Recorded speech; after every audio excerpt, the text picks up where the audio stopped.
ప్రవీణేశ్వరక్రీస్తు నామములో విశ్రాంతి Christian YouTube channel వీక్షిస్తున్న మా ప్రియ ప్రజలందరికీ వందనాలు తెలియజేస్తూ ఉన్నాను. దేవుని ప్రజలారా, కృషిపాల్ అనే సహోదరుడి కోసం ప్రస్తుతం చాలా మంది మాట్లాడుతూ ఉన్నారు. ఈ యొక్క కృషిపాల్ అనే ఈ యొక్క యవనస్తుడు కరుణాకర్ స్టూడియోలోకి వెళ్ళి ఇంటర్వ్యూ ఇచ్చి, నేను ఒక పాస్టర్ ట్రైనింగ్ అయిను, కానీ యేసుప్రభువు వారు నిజమైన దేవుడు కాదని నాకు అర్థమైంది, అందుకే నేను క్రైస్తవ్యాన్ని విడిచిపెట్టాను అని ఇంటర్వ్యూ ఇచ్చారు. ఇచ్చిన తర్వాత ఆయన యేసుక్రీస్తు మీద, బైబిల్ మీద అనేకమైన వ్యతిరేకమైన వీడియోస్ కూడా చేయడము చాలా మంది చూశారు. అయితే ఆ రీతిగా కొన్ని నెలలు యేసుప్రభు వారిని ద్వేషిస్తూ, యేసుప్రభు వారిని దూషిస్తూ చాలా వీడియోలు వల్గర్ గా మాట్లాడి బైబిల్ యొక్క సత్యానికి వ్యతిరేకమైన అనేకమైన వీడియోలు ఆయన చేయడం జరిగింది. అయితే రీసెంట్ గా ఆ యొక్క యవనస్తుడు ఒక వీడియో రిలీజ్ చేశారు. క్రైస్తవ్యమా, నన్ను క్షమించండి, నేను చాలా తప్పు చేశాను అని రియలైజ్ అవుతూ, పశ్చాత్తాపడుతూ, చాలా బాధతో, చాలా వేదనతో ఆయన ఆ వీడియో మాట్లాడడం జరిగింది. అయితే దీని మీద క్రైస్తవ సేవకులలో చాలా మంది వేరు వేరు రీతులుగా స్పందిస్తూ ఉన్నారు. అయితే ఈ సమయంలో నేను కూడా ఒక విషయాన్ని తెలియజేస్తూ ఉన్నాను. ఆ సహోదరుడి యొక్క వీడియో మనం చూసినట్లయితే నిజంగానే ఆయన రియలైజ్ అయినట్లుగా కనబడుతుంది. చాలా బాధతో, భారంతో ఆయన మాట్లాడడం ఆ వీడియోలో చూస్తున్నాం. కాబట్టి ఎంత ఘోర పాపులనైనా యేసుక్రీస్తు ప్రభువారు క్షమించే దేవుడు. మనం ఎంత దూరం అయిపోయినా, ఎప్పుడైతే పశ్చాత్తాపడతామో ఖచ్చితంగా వారిని ఆయన వద్దకు స్వీకరించే దేవుడు. బైబిల్లో రాయబడినట్లుగా, నా వద్దకు వచ్చి వారిని నేను ఎన్నడూ త్రోసివేయను అని ప్రభు తెలియజేసినట్లుగా ఈ కృషిపాలు ఈ యొక్క సహోదరుడు దేవుడికి దూరంగా చాలా ఇష్టానుసారంగా మాట్లాడడం జరిగింది. అయితే నిజంగా ఇప్పుడు ఆయన రియలైజ్ అయితే ఖచ్చితంగా ప్రభు ఆయనని యాక్సెప్ట్ చేస్తాడు. మొట్టమొదటిగా కృషిపాలు పశ్చాత్తాపడవలసింది క్రీస్తు ఎదుట, యేసుప్రభు ఎదుట. ఎప్పుడైతే అతడు యేసుప్రభు ఎదుట పశ్చాత్తాపడతాడో ఖచ్చితంగా యేసుక్రీస్తు ప్రభువు క్షమిస్తాడు. ఎప్పుడైతే యేసుప్రభు క్షమించారో అప్పుడు మిగిలిన ప్రజలతో అసలు సంబంధమే లేదు. అయితే క్రైస్తవ సమాజానికి ఆయన తెలియచేయాలి అనే ఆ యొక్క ఉద్దేశం అనేది మంచిది. కాబట్టి ఆ యొక్క వీడియోకి మిగిలిన వారు ఎలా స్పందించినప్పటికీ బైబిల్ ప్రకారంగా పేతురు అడుగుతాడు, ప్రభువా నా సహోదరుడిని నేను ఎన్నిసార్లు క్షమించాలి అని అంటే, అక్కడ యేసుప్రభు నీ లైఫ్ టైము నీ సహోదరుని క్షమించు అనే సమాధానం ఇవ్వడం మనం చూస్తాము. కాబట్టి మనం ఇతరులను క్షమించే విషయంలోనే మన లైఫ్ టైం వారిని క్షమించాలి నేర్పించిన దేవుడు యేసుప్రభు క్షమించడా అంటే, యేసుప్రభు క్షమించే దేవుడు. ఆయన క్షమించడానికి సిద్ధ మనసు కలిగిన వాడు అని బైబిల్లో రాయబడింది. కాబట్టి ఎంత ఘోర పాపులనైనా ఆయన క్షమిస్తాడు. తప్పిపోయిన కుమారుడు స్టోరీ మనకు తెలుసు. అలాగే సంసోన్ స్టోరీ కూడా మనకు తెలుసు. సంసోన్ దేవుడికి విరుద్ధమైన కార్యాలు చేసి ఆ చివరి క్షణాల్లో అతడు పశ్చాత్తాపడినప్పుడు ఆ మునుపున్న అభిషేకానికి మించిన బలమైన అభిషేకాన్ని దేవుడు సంసోన్కి ఇవ్వడం కూడా మనం చూస్తాం. కాబట్టి కృషిపాలు సహోదరుడు ఆయన యొక్క వీడియో చూస్తే నిజంగా ఆయన పశ్చాత్తాపడుతున్నాడు. కాబట్టి దానిని బట్టి ఖచ్చితంగా ప్రభు అతన్ని క్షమిస్తాడు. అలాగే క్రీస్తు సమాజం కూడా క్షమిస్తుంది. అయితే నేను ఈ వీడియో చూసిన తర్వాత కృషిపాలు యొక్క నెంబర్ ఫోన్ చేయడం జరిగింది. అయితే కృషిపాలుతో మాట్లాడినప్పుడు ఆయన తెలియజేశాడు, అన్నా నేను ఆ రోజు నా బర్త్డే, నేను బయటికి వెళ్ళి ఫ్రెండ్స్తో తిరిగి వచ్చి ఇంటికి వచ్చాను. ఇంటికి వచ్చినప్పుడు ఒక ప్రకాశమైన వెలుగు నన్ను తాకింది. ఆ వెలుగులో నుండి యేసుక్రీస్తు ప్రభువు వారి యొక్క స్వరం నేను విన్నాను. ఆ వినిన తర్వాత ఏమైందో నాకైతే తెలీదు. నాకైతే ఇప్పటికీ కూడా ఇది కళ లేకపోతే ఏమవుతుందో అర్థం కావడం లేదు. సో నేను కొంచెం ఇంకా దేవునితో కొంత సమయం గడపాలని అనుకుంటున్నాను అని ఈ రీతిగా మాట్లాడడం జరిగింది. అయితే దేవుని సమాజమా, దేవునికి అసాధ్యమైంది ఏదీ లేదు. దేవుడు అతడిని తాకి, దేవుడు అతన్ని దర్శించాడని అతడు తెలియజేస్తున్నాడు. కాబట్టి ఆ దర్శనంలో ఆ యొక్క సహోదరుడు నిలబడితే ఖచ్చితంగా దేవుడు అతన్ని ముందుకు నడిపిస్తాడు. అయితే కొంతమంది అనవచ్చు, ఇదంతా మరలా ఫేక్ అయి ఉండొచ్చు, వ్యూస్ కోసము, పాపులారిటీ కోసం ఆ యవనస్తుడు అలా చేస్తున్నాడు అని కూడా ఎవరైనా కొంతమంది అనవచ్చు, అనుకోవచ్చు. అయితే ఒక మాట, ఒకవేళ అతడు అలా అబద్ధంగా ఒకవేళ తెలియజేస్తే మనుషులతో కాదు కదా ఇలా అబద్ధాలు చెప్పి మాట్లాడడము, మోసగించడము, దేవుడితోనే అబద్ధం ఆడుతున్నట్లు అవుతుంది. అది మరింత భయంకరమైన పరిస్థితికి దారి తీస్తుంది అన్న విషయం కూడా మనందరికీ తెలుసు. అయితే కృషిపాలు తెలియజేశాడు, అన్న నేను కొద్ది రోజులు నేను ఒంటరిగా కొంచెం దేవుడితో గడపాలని ఆశపడుతున్నాను అని తెలియజేశాడు. సో నేను చాలా సంతోషించాను. ఓకే తమ్ముడు, ఖచ్చితంగా నువ్వు కొద్ది రోజులు నువ్వు ప్రార్థనలో గడుపు, వాక్యం ఎక్కువ చదువు, ప్రభు నీతో మాట్లాడతాడు, ప్రభుతో ఎక్కువ సమయం గడుపు అని కూడా నేను చెప్పడం జరిగింది. కాబట్టి ఈ వీడియో చూస్తున్న వారు, అలాగే క్రైస్తవ సమాజం అంతా కృషిపాల్ కోసం ప్రార్థన చేద్దాం. దేవుడు ఆ యొక్క యవనస్తుడిని సంపూర్ణంగా ఆయన హస్తాల క్రిందకు తీసుకొని, ఆయన స్వాధీనంలో ఉంచుకొని, దేవుడు తన యొక్క రాజ్య మహిమార్థమే, తన నామ మహిమార్థమే వాడుకోవాలని, అలాగే కృషిపాలు నమ్మకంగా దేవుని వెంబడించాలని. ఎందుకనంటే ఎప్పుడైతే ఒక వ్యక్తి దేవుడికి నమ్మకంగా ఉంటాడో అప్పుడు దేవుడు ఆ వ్యక్తి జీవితంలో కార్యాలు చేస్తాడు. నమ్మకత్వం లేని వారిని ఆయన వాడుకోవడం అన్న విషయం మనకు తెలుసు. అలాగే ఆ యొక్క సహోదరుడితో మాట్లాడిన మాటలు ఒకసారి ఆడియో మీరు కూడా ఒకసారి వినండి, అతడు ఏం మాట్లాడారో. అలాగే ముఖ్యంగా ఈ ఆడియో ఎందుకు పెడుతున్నానంటే, కృషి పాల కోసం మీరంతా ప్రార్థన చేయాలి. ఆ యొక్క బిడ్డను దేవుడు ప్రత్యేకంగా తన స్వాధీనంలోనికి తీసుకొని తన నామ మహిమార్థం వాడుకోవాలని అందరూ భారంగా ప్రార్థించాలని, కృషి పాల కోసం, తన కుటుంబం కోసం, తన చుట్టూ దేవుడి యొక్క కాపుదల భద్రత ఉండాలని, సో ఆ విషయం కోసం మనమంతా భారంగా ప్రార్థించాలనే ఉద్దేశంతోనే అతడితో మాట్లాడిన ఆ యొక్క ఆడియోని నేను మీ ముందుకు తీసుకుని వస్తున్నాను. హలో తమ్ముడు ప్రైస్లాడమ్మా. అన్న ప్రైజ్ లార్డ్. అదే మీ వీడియో చూసాము. అన్న అసలు ఇంతకు ముందు కూడా మిమ్మల్ని చూస్తున్నాము, కొంచెం బాధ అనిపించింది. అయితే నిన్న మరలా చూసాము. అన్న మీరు ఎక్కడుంటారమ్మా? భద్రాచలం అన్న. భద్రాచలం. ఓకే.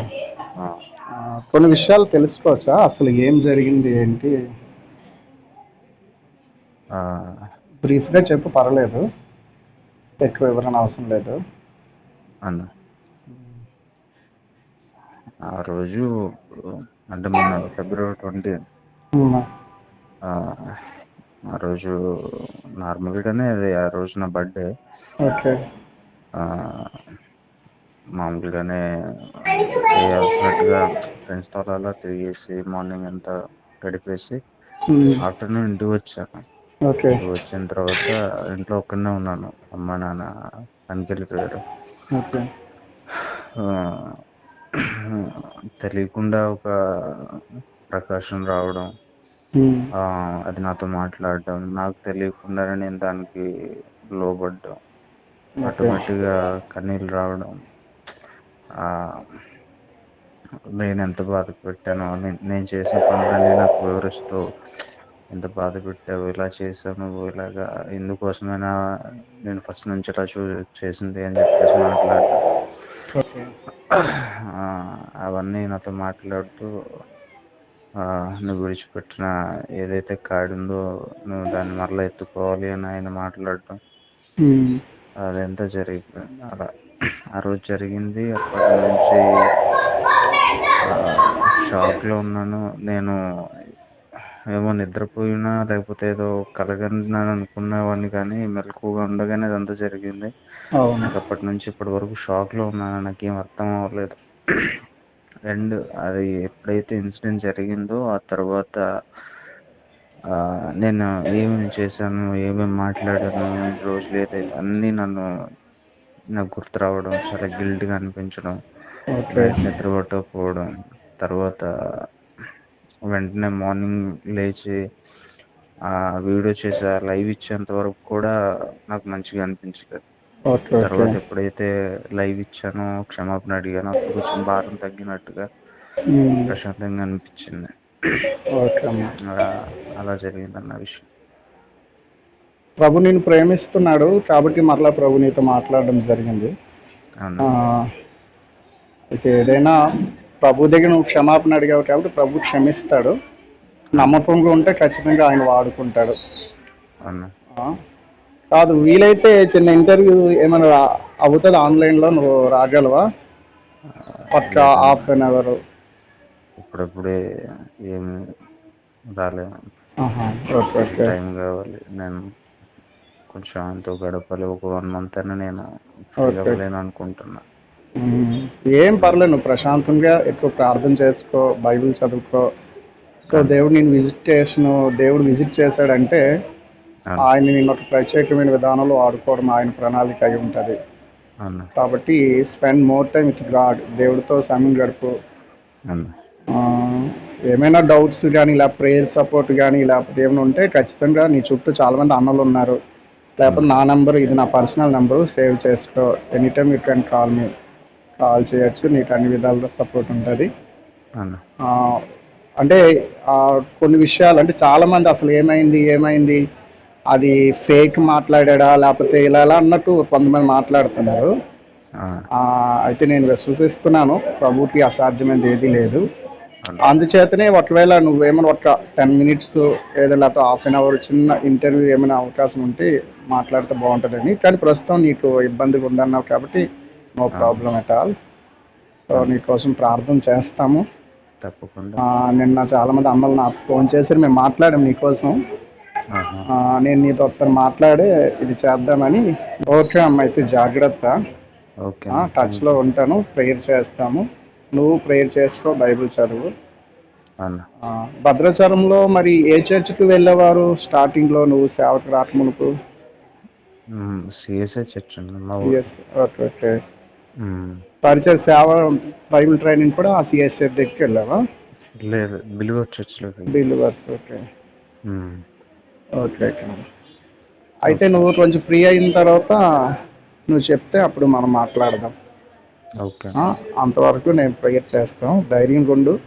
ఖచ్చితంగా ప్రభు ఒకటి అంటే నువ్వు ఈ యేసుప్రభుని విడిచిపెట్టి వెనక్కి వెళ్ళక మునుపు చాలా డిసప్పాయింట్మెంట్లో ఉండడం, నీ కరుణాకర్తో వీడియోలో చాలా డిసప్పాయింట్మెంట్లు ఉన్నట్టు కనబడింది. అంటే నా ఫ్యూచర్ వేస్ట్ అయిపోయింది, నా స్టడీస్ లేవు, అటు ఇటు అని చాలా ఇబ్బంది బాధపడినట్టు కనబడింది ఆ వీడియోలో అప్పుడు చూసినప్పుడు. అప్పుడే మాట్లాడదాం అనుకున్నాం కానీ ఓకే అనుకున్నాం. సో ప్రభు ఎన్నడూ విడిచిపెట్టడు. ఖచ్చితంగా ఆయనలో నమ్మకం ఉంటే ఖచ్చితంగా ఆయన బ్లెస్ చేస్తాడు. ఆయన మనల్ని తెలుసుకున్నది అనేకులకు ఉపయోగకరమైన సాధనంగా వాడుకోవడానికి, కాబట్టి ఖచ్చితంగా ఆయన కార్యం చేస్తాడు. అయితే బీ ఫెయిత్ఫుల్ టు గాడ్, దేవుడితో నువ్వు నమ్మకంగా ఉంటే ఖచ్చితంగా సహాయం చేస్తాడు. ఓకే అమ్మ, అయితే నీకోసం ప్రేయర్ చేస్తాం. జాగ్రత్త అయితే. బాయ్ అన్న. Praise lord. ప్రభు చిత్తమైతే త్వరలోనే కృషిపాలతో డైరెక్ట్ ఇంటర్వ్యూ చేద్దాము. కాబట్టి ప్రతి ఒక్కరూ కృషిపాల కోసం ప్రార్థన చేద్దాం. దేవుని యొక్క కృప క్రీస్తు సంఘములన్నిటికీ తోడే ఉండును గాక. God bless you. Praise the Lord. ఈ వీడియోని లైక్ చేయండి, మీ యొక్క అభిప్రాయాలని కామెంట్ రూపంలో తెలియచేయండి. అలాగే విశ్రాంతి క్రిస్టియన్ యూట్యూబ్ ఛానల్ ఇంకా సబ్స్క్రైబ్ చేసుకోకపోతే ఇప్పుడే సబ్స్క్రైబ్ చేసుకోవాలని మీ అందరికీ తెలియజేస్తూ నా మాటలు ముగిస్తున్నాను. May God bless you. Praise the lord.